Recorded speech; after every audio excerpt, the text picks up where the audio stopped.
On a Friday afternoon in October 1958, Marlon Brando picked up the phone in his New York apartment and called a 43-year-old actress named Dorothy Walsh in Los Angeles because he'd heard she was about to quit acting. They'd worked together once, 6 years earlier in 1952, on a Broadway show called End as a Man, where Walsh had 3 lines and Brando played the lead. They hadn't spoken since the show closed, but mutual friends had told Brando that Walsh was planning to call her agent that day and tell him she was done. 20 years of character work, day player parts, commercial roles, and she had nothing to show for it. She was sitting in her apartment at 3 o'clock on a Friday afternoon, staring at the phone, working up the courage to make the call that would end her career. Then her phone rang. She picked it up. "Dorothy, it's Marlon Brando." The conversation lasted 5 minutes. What Brando said in those 5 minutes gave Dorothy Walsh 32 more years of work. Dorothy Walsh had been trying to make it as an actress since 1938. She was born in Chicago in 1915, the daughter of a schoolteacher and a factory foreman. She'd fallen in love with theater in high school, moved to New York at age 23 with dreams of Broadway. The reality was different. For 20 years, Walsh worked constantly but never advanced. Walk-on roles in Broadway shows, understudies who rarely went on, day player parts in early television, commercial work selling soap and cigarettes. She was good enough to keep getting hired, not good enough to break through.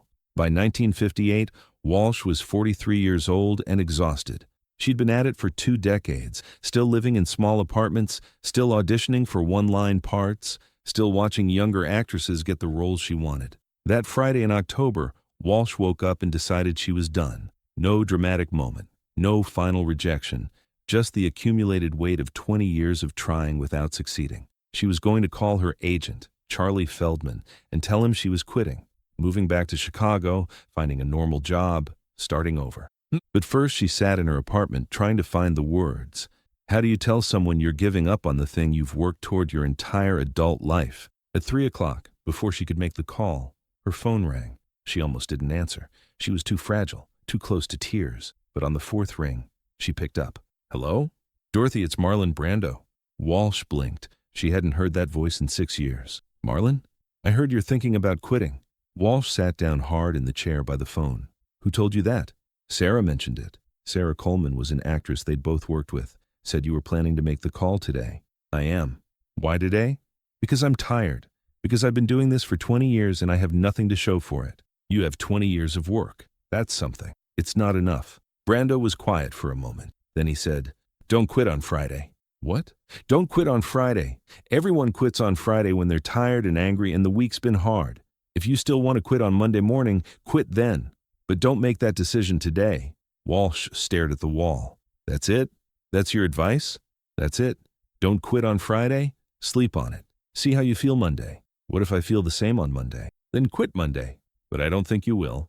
They talked for a few more minutes about the 1952 show, about New York theater, about how hard the work was. Brando didn't try to convince her she was talented, didn't promise her things would get better, just told her not to make the decision today. "Wait until Monday," he said. "If you still want to quit, quit, but give yourself the weekend." Then he hung up. Walsh sat holding the phone. 5 minutes earlier, she'd been certain, ready to call Charlie and end this chapter of her life. Now she wasn't certain at all. She put the phone down, decided to wait until Monday like Brando had said. Saturday came. Walsh woke up, made breakfast, read the newspaper. The desperation from Friday was still there, but it wasn't as sharp. Sunday was the same. By Monday morning, when she thought about calling Charlie, the urgency was gone. She decided to wait another week, then another. Then she stopped thinking about quitting. What Dorothy Walsh didn't know was that Marlon Brando hadn't just given her advice. He'd given her a framework that would sustain her for the next 3 decades. Walsh made a rule for herself after that phone call. Never make major decisions on Fridays. If something felt urgent, she'd wait until Monday. See if it still felt urgent then. Over the next 32 years, Walsh hit that Friday wall dozens of times. Weeks when the auditions weren't coming. Months when she couldn't book a role. Years when younger actresses were getting parts she knew she could play better. Every time she'd feel the same desperation she'd felt that October afternoon in 1958. The certainty that she should quit. The exhaustion that made quitting seem like relief. But she'd wait until Monday. And by Monday, the desperation would have faded enough that she could keep going. Dorothy Walsh worked steadily from 1958 to 1990. Character roles on television shows, Gunsmoke, Perry Mason, The Twilight Zone, small parts in films, theater productions in Los Angeles and regional theaters across the country. She never became famous, never got her name above a title, just worked consistently for 32 years. In 1990, at age 75, Walsh retired, not because she wanted to quit, but because her body couldn't do it anymore. Arthritis in her knees made standing for long rehearsals painful. Her eyesight was failing, making it hard to read scripts. She'd worked for 52 years total, supported herself entirely through acting. That was rare. Most actors needed day jobs. Walsh never did. She made enough from character work to pay rent, buy food, live modestly but independently. She moved to a small apartment in Pasadena, spent her retirement reading, going to theater, enjoying the fact that she didn't have to audition anymore. In 2005, at age 90, Walsh was contacted by the UCLA Actors Oral History Project. They were documenting the careers of working actors, not stars, but people who'd made their living in small roles for decades.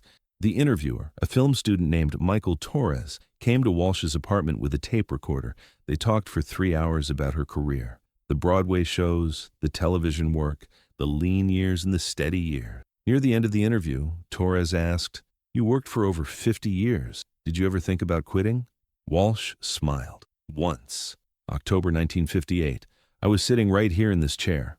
Well, not this chair, different apartment, but sitting by the phone about to call my agent and tell him I was done." "What stopped you?" "Marlon Brando called me." Torres looked up from his notes. "Marlon Brando?" "We'd worked together in 1952, a Broadway show. I had 3 lines. We hadn't spoken in 6 years, but he'd heard through a friend that I was planning to quit, so he called me." "What did he say?" Walsh's smile widened. "He told me not to quit on Friday. Said everyone quits on Friday when they're tired and angry. If I still wanted to quit on Monday, I should quit then, but not that day." "Did you follow his advice?" "I did. Waited until Monday. By then the desperation was gone. I still wasn't happy with my career, but I wasn't desperate, so I kept working. For 32 more years. Torres leaned forward. "Do you think you would have quit if he hadn't called?" Walsh was quiet for a moment. "Yes. I was 30 seconds away from making the call when the phone rang. That 5-minute conversation gave me 3 decades of doing what I loved." "Did you ever talk to Brando again?" "No, never spoke to him after that call. But I thought about what he said every time I hit a rough patch. Don't quit on Friday. It became my rule. Never make big decisions on Fridays." The oral history interview was archived at UCLA. It sat in the collection for years, one of hundreds of interviews with working actors. Then, in 2012, a film researcher named Lisa Chen was going through the archives researching character actors from the 1950s and 1960s. She found Walsh's interview, listened to the whole 3 hours, was struck by the Brando story. Chen contacted Dorothy Walsh's family. Walsh had died in 2008 at age 93. Her daughter Susan Walsh confirmed the story. "My mother talked about that phone call for the rest of her life," Susan said. "Not constantly. But whenever someone asked how she kept going despite never becoming famous, she'd mention it. Marlon Brando told me not to quit on Friday." She made it sound simple, but that advice shaped her entire career. Did she ever try to thank him? She thought about it, but Mom said Brando had given her something private, a gift between working actors. She didn't want to make it into something public or transactional, so she just honored it by following the advice. Chen wrote an article for Film Comment magazine in January 2013. The 5-minute call that saved a career, Marlon Brando and Dorothy Walsh. The article reconstructed the story from Walsh's oral history, her daughter's testimony, and research into Walsh's career. Chen documented that Walsh had worked continuously from 1958 to 1990, over 200 television appearances, 37 film roles, dozens of theater productions. The article spread through acting communities, not a viral sensation. Just a story that working actors shared with each other when someone talked about quitting. One actor posted on a theater forum in 2013, "Read about Dorothy Walsh and Marlon Brando. The 'don't quit on Friday' advice is the realest thing I've ever heard. I've been on the edge 4 times in my career. All 4 times were on Fridays." Another actor commented, "It's true. Friday is when everything feels impossible. Monday, it's just hard. That's the difference between quitting and continuing." The reason Brando's advice worked wasn't wisdom. It was timing. He understood that Dorothy Walsh wasn't making a rational decision on that Friday afternoon in October 1958. She was making an emotional one, exhausted, frustrated, defeated. By Monday, the emotions would settle. She'd still be exhausted, still frustrated, but not defeated. And without that crushing sense of defeat, the decision to quit would be harder to make. That's what Brando gave her. Not motivation, not a pep talk, just time. 72 hours between the emotional crisis and the irreversible decision. Don't quit on Friday. 4 words that bought Walsh a weekend. By Monday, she'd regained enough perspective to keep going. Not because Friday's problems were solved, but because Friday's desperation had faded. Walsh worked for 32 more years after that phone call. Not because Brando convinced her she was talented, not because he promised her success, just because he gave her 72 hours to reconsider a decision she was about to make in a moment of exhaustion. That's the real gift. Not solving someone's problem, just giving them time to solve their own problems without making permanent decisions during temporary crises. Dorothy Walsh never became famous, but she worked for half a century doing what she loved, supported herself, built a life around acting. That's success by any reasonable measure. And it almost didn't happen. She was 30 seconds away from making the phone call that would end her career. Then Brando called, bought her a weekend, changed everything. The story of Dorothy Walsh and Marlon Brando isn't about mentorship or inspiration. It's about intervention. One person recognizing that another person is about to make a decision they'll regret, and stepping in with just enough to stop it. 5 minutes, one piece of advice, 72 hours of perspective, 32 years of work. Marlon Brando called Dorothy Walsh once, talked to her for 5 minutes, gave her 4 words that mattered, then never spoke to her again. But that 5-minute intervention gave Walsh 3 decades of doing what she loved, hundreds of roles, a career she could be proud of, a life built around her craft. And all he did was tell her not to quit on Friday, because sometimes that's all anyone needs. Not solutions, not inspiration, just someone reminding them that how they feel today isn't how they'll feel Monday. That exhaustion makes bad decisions, that waiting 72 hours can change everything. Dorothy Walsh didn't quit on Friday, October 1958. She worked until 1990, retired with dignity, died at 93 having spent 52 years doing what she loved. And it almost didn't happen. 1 phone call, 5 minutes, 4 words. Don't quit on Friday. That's not mentorship, that's timing. Understanding when to intervene and what to say. Marlon Brando understood both, and Dorothy Walsh spent the rest of her life grateful he did.